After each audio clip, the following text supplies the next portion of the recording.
and I've been doing this test prep thing for a long time, and it's become my area of professional expertise. So here we are, and I'm hoping I can answer all of your kind of most important questions and get you guys as informed as you can be about SAT and ACT and how to prepare for them. Let me tell you a little bit about myself first here, a little bit what how we're going to get through this. So I have been doing test prep since 2000. I was in college and I started doing SAT prep then. I'm a graduate of Princeton and then also UCLA. I got a master's in education from UCLA a few years ago. And the standardized testing thing has always come really naturally to me. I got a perfect score on the SAT and the PSAT in high school. I got a perfect score on the old SAT and on the ACT and on the SAT subject tests in literature and math level 2. And that's a little bit of me bragging, but the point is not to brag, but basically just to tell you, like, I don't know, this stuff's always just made sense to me. And my job is to communicate why that makes sense to me and tell everybody else how it can make them as well. So that's kind of my origin story when it comes to test prep. The other thing is I'm just a big believer in non-boring test prep. And you know, it's kind of a funny word, why non-boring? Well, students don't learn when they're not engaged. No one learns, no one cares when they're not engaged. So basically test prep has to be interesting. It has to be has to connect with you, and it's got to be funny. We've got to find some way of making it engage the students so they can actually benefit from it. So to me, that's just dead essential. It's like if it is boring, then why are we doing it, basically? I've authored 4 test prep books. I've actually authored 7, but I changed it to 4 because 3 of them are for tests that no longer exist. So the 4 books that are out now are books that tackle that actually exist. I'm also the creator of SAT and ACT online courses at learn.tutorted.com. Okay, so moving on. Who are we? Oh man, this PowerPoint came in weirdly on this software. Okay, well, we'll live with that. These are our books. You can see the book covers, the SAT and ACT book covers for the ones that are out now. We're a test prep tutoring company and publishing company. We specialize in SAT, ACT, IC, SSAT, HSPT test prep. I'm in West LA, which is where our office is. We work with students around the world via the web. We have dedicated tutors. All of our core tutors have 6 or more years of test prep tutoring experience. And our students improve an average of 170 points on the SAT and 5.5 points on the ACT. And that's just from first test to last test. At the end of the day, that's the average of everybody. So some students improve more, some students improve less. That's the average of all of them. And those are numbers we're pretty proud of. Okay, so we're going to tackle these FAQs. After that, I'm going to give you guys a chance to ask all of your questions. If along the way you have a question that you don't want to forget, you want to make sure I answer, put it in the text box, in the chat box in the lower right-hand corner. Just throw it up there, and we'll get to it at the end.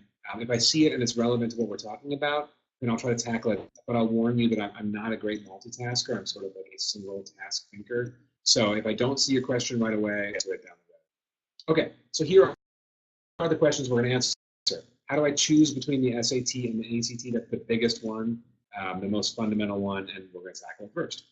The next one is, when should I take the test for the first time? How many times should I plan to take the test?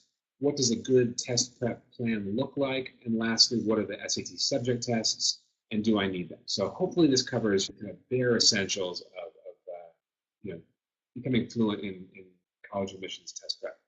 Okay. So what is the SAT? We're going to start with that. That's going to get towards how do I choose between SAT and ACT. So there's 4 sections on the SAT in this sequence: reading, writing and language, math without a calculator, math with a calculator. Then there's an optional essay at the end. For the optional essay, everyone should just plan on writing it. You can only write it at the end of the test, so you might as well do it. You know, it's your big moment, it's your big opportunity. So every student write the essay just in case they need it.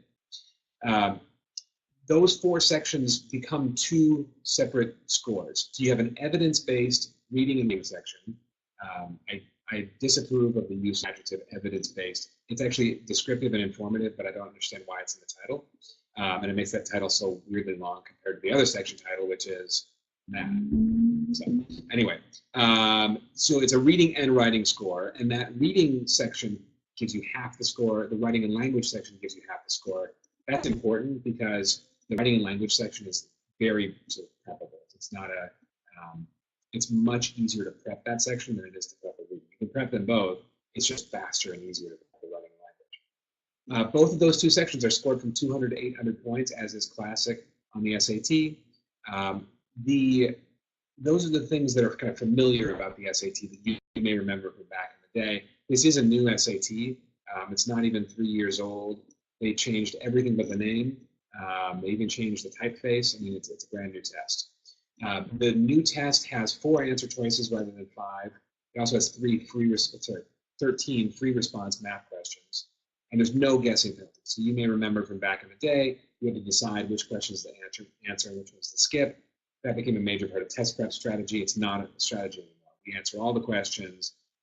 We don't have to worry about that. It's nice. It basically takes that factor, out of the equation. So lessens the burden on students to be thinking about the game of, the game playing within the test. There's also the optional essay score. Like I said, it says it's optional. It's not really optional. You should just write it. And the essay is scored from 2 to 8 within 3 different domains: reading, analysis, and writing. And those scores are just reported separately from each other, and they're not added up. You don't get an overall score. They're just, you just see them. And more colleges don't really care about the essay. If you want to, we could talk more about the essay later on. It doesn't help us make a decision about which test to take, so I'm going to leave that out for now. The ACT, 4 sections plus an optional essay. Does this sound familiar? The tests are actually pretty similar at this point. There are some philosophical differences that we'll get to, though, that do help students choose between 2 tests. So the 4 sections are English and math and reading and science. And they're in that sequence as well. It's 2 hours and 55 minutes. That's 5 minutes shorter than the SAT. 3:35 with the essay, so about the same in terms of length as well. Each of those sections is scored from 1 to 36, and then you average those scores to get your ACT score. There's 4 answer choices per question, and there's no guessing penalty. I should say, though, there are 5 answer choices on the math questions, so not totally true there. There's no guessing penalty again here, so strategically the same deal with the SAT. The optional essay score is reported separately, and the essay is scored in 4 categories. Each of those sub-scores is from 2 to 12, and then those are averaged to create your overall score. Okay, so SAT sort of pros and cons. The SAT pros, this test favors really strong and patient and analytic readers, and the strong adjective is the one I would kind of focus on the most. So the reading grade level of some of the passages is college junior level, and our students are tend to be high school juniors. So basically, they're being tested on passages 4 years above their current level, ostensibly. So if you're a really strong reader and you get that kind of stuff and you can read historical passages with some comfort, then this might be the right test for you. That would make you a strong reader if you're at that level. Another pro is that the math content is very focused. So it's very algebra heavy, like 70 or 75% of the SAT math section is just algebra, like an algebra essentials. So prepping for it is a little bit easier or more manageable than for the ACT, which covers 8 years of math curriculum. So it's nice to be able to focus in and just really drill down on those key algebra concepts. And then there's no science test. Everyone dreads the science on the ACT, and I'll come back to that. And whether they should dread it or not. There are graphs included throughout, so you can actually answer a graph question on any section, including the writing and language section, which is really pretty strange that you're taking a grammar test but doing science questions at the same time. I don't make the tests. I just help students get better at them. Cons of the SAT, the test is still not a finished product. It's not, like last June 2018, the curve was so sort of messed up that students who missed 1 question on the math section got a 770, who missed 2 questions got a 750. Basically, the test wasn't hard enough, and too many students did really well. And part of the problem is it's just a young test. It's only 3 years old. We have 11 actual tests that we can look at and say, this is what the SAT looks like. I'm not sure they even really know what it's supposed to look like. They fired ETS, who used to create the test for them. So it's just a bit of a wild card still for us. I wish they weren't true. It's getting better as the years go on, but it's not yet. And then the other con, and this is like a con that's also a pro, is that prepping for this test, it requires students to build fundamental skills. So I was talking about being a strong reader. If your reading level is 11th grade and you want to get to a 750 on the essay reading test, you're going to have to take your reading grade level up by 2 or 3 grades, right? Like you need to get sort of significantly better at just the act of reading. How do you do that? You practice. Well, that takes some time, and it takes G and some motivation and some drive, all of which a lot of students have, but it's just a different task. It's not, you can't hack your way to becoming a better reader. You just have to be a better reader. ACT pros and cons. The test is totally predictable. We know what it is.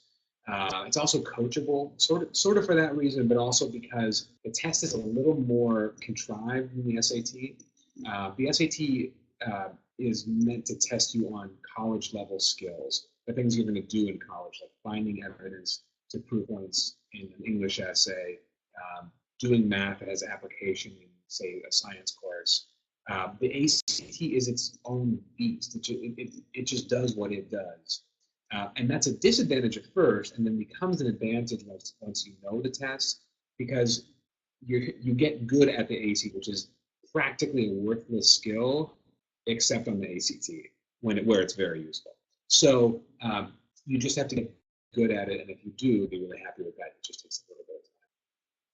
And then another pro, and this could be a con for some students, only 1/4 of the score is your math test. So basically, if you're not a great math student, you might want to take this. On the SAT, it's half the score. So now the con below this, I'll jump to the second con, which is that it includes the science test. Basically, that quarter of the test that was math on the SAT is now the science section on the ACT, which takes prepping and definitely takes coaching. That's the one where everyone comes into it and looks at it and says, like, what is going on? I don't understand this. And, I should say 95% of students feel that way the first time they do it, and they have to learn what the point is and how to actually build their skill set to do the science test the way it's meant to be done.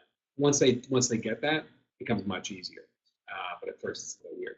Anyway, that's the quarter of the test that is not math, but is science. Then the other con is speed. Basically, the ACT is really fast. The questions are not particularly hard. You just have to answer a lot of them and do so pretty precisely in a very limited amount of time. So students who tend to be slower in general might not love the ACT as much as they love the SAT. I'm not sure if anyone's going to truly love the SAT or the ACT, to be real honest with you. They're fine tests. At this point, personally, I would rather take an ACT than an SAT. It's a little more fun, but this is all relative, and fun's a word we don't throw around a lot. Like I said, it's non-boring. The test prep is non-boring. I did not say it's fun. We do our best. Okay, so how do you choose between the two tests? Now we're finally getting to the answer. Number one, scores. Comparing PSAT scores to a practice ACT to a practice SAT, just getting numbers in the books and saying, okay, where are we starting from? And what's the comparison between them? Easiest way to do it. It's not totally informative because you haven't done the prep, and so you might not do well on the ACT science test. If you were to do better on the ACT science test, then that would obviously boost your score and you change your opinion potentially. But it's a great starting point. I recommend everybody have scores to use as that starting point. Another factor to consider is the student strengths, specifically speed and reading level. I've been hitting this hard already. If you're a really advanced reader, then you might be a superior reader than what is required to be on the ACT, and you might be able to show your strengths better on the SAT. If you're a really quick student, if you're able to answer questions accurately and reliably with speed, then you might consider the ACT. And then the last one is student preference. The format of the test is a little bit different. The way they're written is a little bit different, and people have a preference for one or the other pretty frequently. I would bring all three of these factors together and make a decision based on those three. And how to decide, how to actually make that decision. One is take a practice ACT and compare it to your PSAT. Pretty much everybody should have a practice PSAT, a real PSAT, I should say, score from the fall. Take a practice ACT, you can take one with us, and just get the numbers and compare the numbers. You can call us. Uma will be extremely happy to talk to you about the score comparison because it's really pretty simple and kind of interesting in terms of how students shake out as better at the ACT or better at the SAT.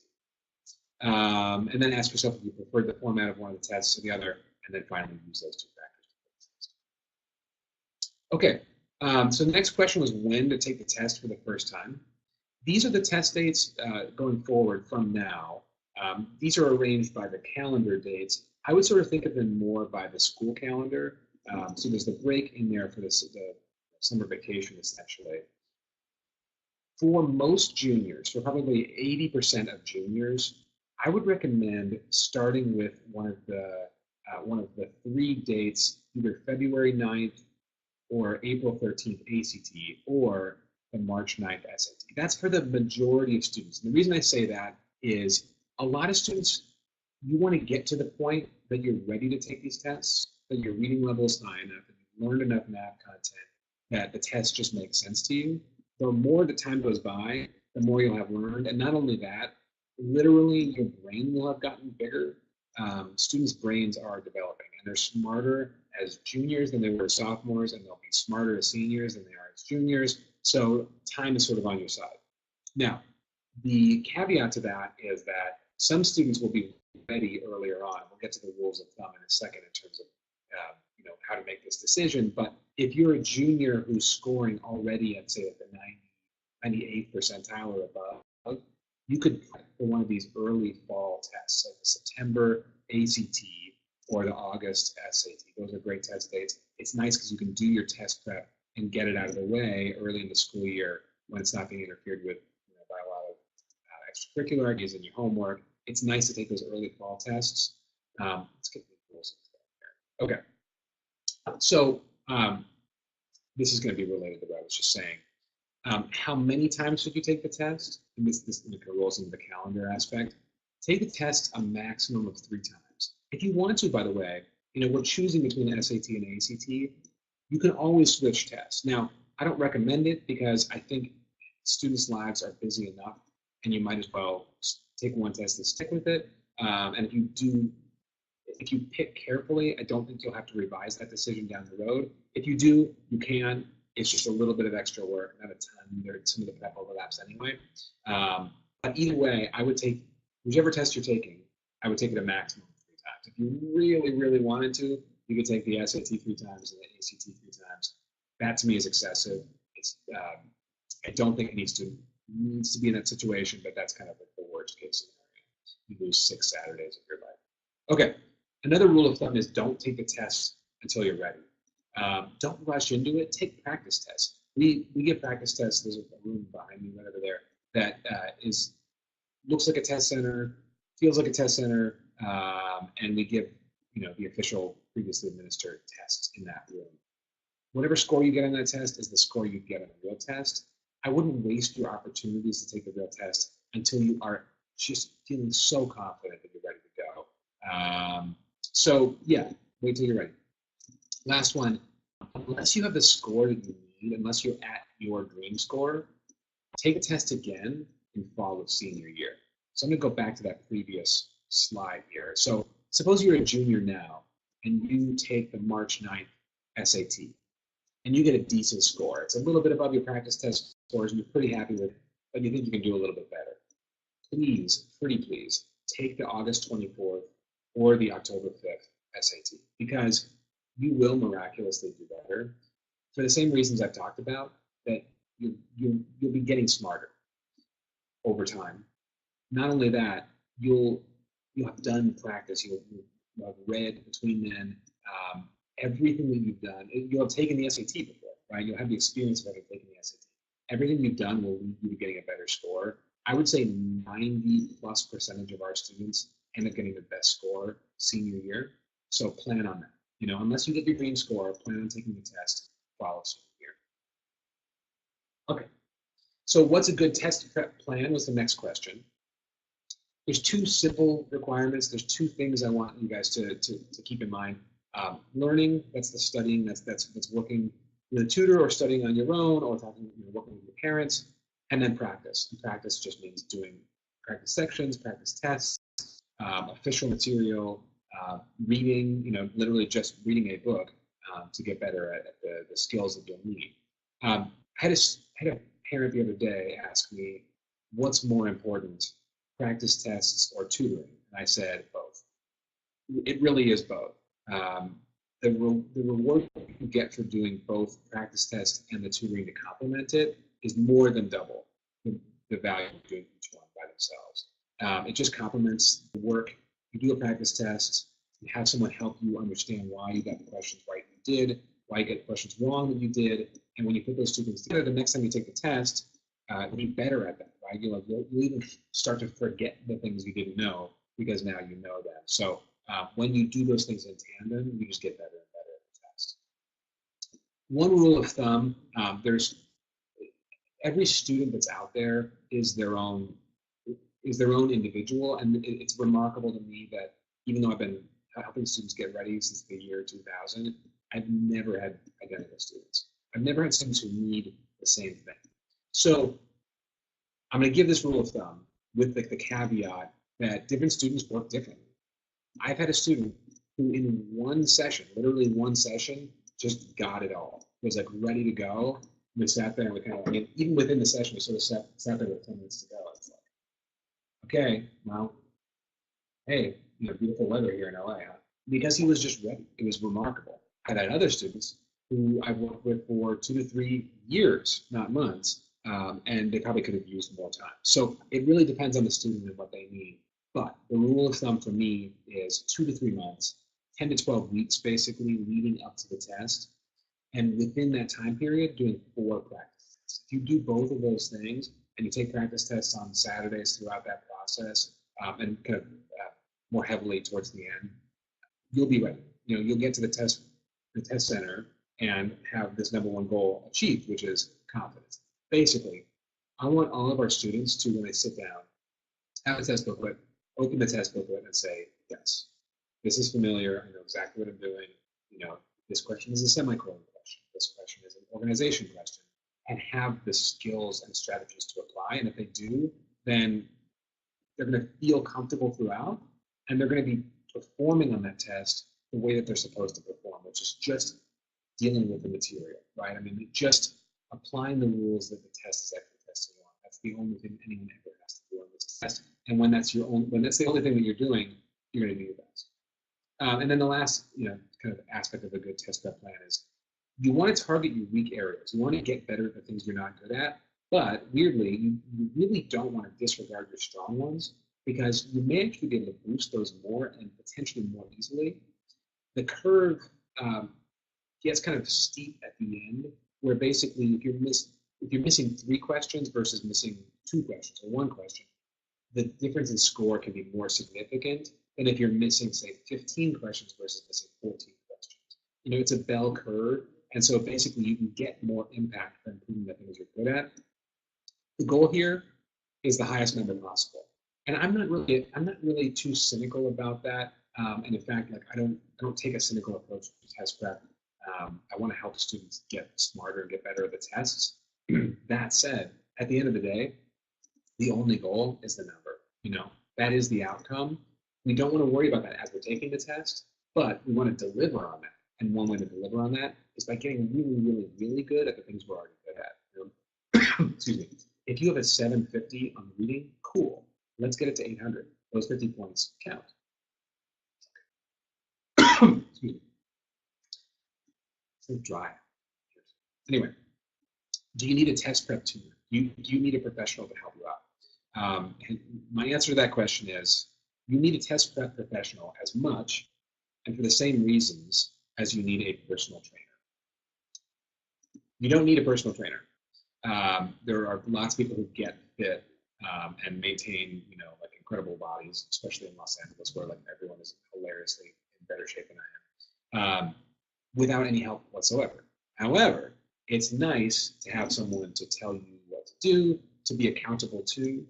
That I think is actually one of our chief assets, basically helping motivate students. Motivation is a really tricky and interesting and wonderful quantity within education. It's so important. It's helpful if it comes from the student, but the tutor can help provide it too. And that's part of what we do. And just we set expectations, and if the students deliver on those expectations, they're going to improve. Just like if someone yells at me and tells me to do 50 push-ups, I'm much more likely to do 50 push-ups. Okay, what are the subject tests, and do I need to take them? The subject tests are made by SAT. They are kind of a dinosaur that we're still living with. Yeah, that's pretty good. I wish I'd included that in the slide. Yeah, metaphorical dinosaur that's still alive. They're curriculum-based tests in math and literature and history and science and foreign language. They're hour-long tests, and you choose which one you want to do. Now, the trick about the curriculum-based aspect is that no classroom actually, not one teacher, unless there's some weirdo out there, not one teacher aims their curriculum at the SAT subject tests because they're this sort of weird afterthought. So, you know, you're taking your U.S. history class, and hopefully it lines up with the way that they're doing U.S. history on the SAT subject test. Same deal with, you know, math level 2. Your course might have taught you probability and vectors, or it might not have. And if it didn't, then you need to learn that stuff on your own. So that's a weird test for that reason. No one arrives at that perfectly well prepared. They're scored from 200 to 800, as is typical of SAT sections. A few colleges require them, maybe like 10 or 12 colleges in total. Many recommend them. This is the most important thing for me, is they're a chance for you to demonstrate your mastery. So basically, if you can do well on these tests, you want to take them. If you can't do well on the test, and for me, it's like, it depends on the student. It really depends on the student. For me, 750 and above demonstrates mastery, and mastery is a great thing. 700 and above demonstrates, you know, near mastery, and 650 or so is, you know, a tier below that. If you can't get to that level, you know, if you're scoring 560 on a test, it's not going to reflect all that well on the application. If you didn't have to take it, the test, and you were under 600, I would. So colleges don't really know what to do with these things. A lot of colleges have gotten rid of the requirement on these things because I think they realize that they're flawed and strange tests. That said, you might have to take them. If you do, I would recommend you take practice tests in March or early April, like right around spring break, and see how the tests line up with what you know, and then base your decisions based on how well you score, how comfortable they feel. And if you can do well on them, yeah, go ahead and take them. There's something to kind of, another thing to brag about. If you can't do well on them, then you might see if you really need them. If you don't.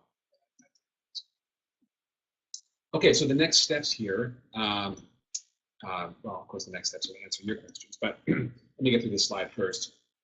If you want to take a practice test with us ever, write to UMA, contact at tutorted.com or UMA at tutorted.com, and just let us know what you're interested in, subject tests, SAT, ACT, whatever it is.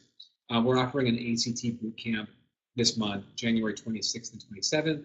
It's on the afternoon on the Saturday, and then in the middle of the day on the Sunday, and it's designed to get students ready for the February ACT. We have our online courses, SAT and ACT online courses. They're located at learn.tutorted.com, so you just type learn.tutorted.com into a browser. And then if you use the promo code, so this is for you guys who are here, when you sign in, if you use the promo code first month free, the first 30 days, 31 days, whatever it is, I think must be 31, are free. And you need to put your credit card in, but if you cancel the account before the end of that month, you will get charged nothing. If you get to the 32nd day, I really should know this. If you get to the next day of the first month, they'll charge you for that first. They won't charge you for the free month, they'll charge you for the second. So anyway, you can try it out, see if you like it. I teach all that stuff. If you like my style, then go for it. And then the last thing is, if you have questions about tutoring or the online course or our books or anything else, you can call us at 310-600-9595. Now, that's all I have prepped. So let me take your questions. You get the chat window over here, bottom right, and fire away with anything you got. It can be specific, it can be personal. Well, not too personal, but yeah, I'd be happy to answer any questions you guys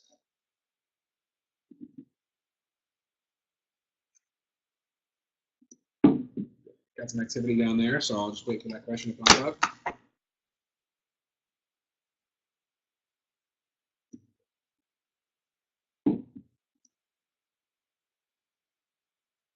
Good, I got 2 people writing. This is great.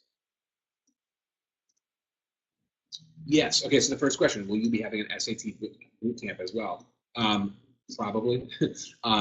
We basically do the boot camps when we have students to do them. So that would be before the March test.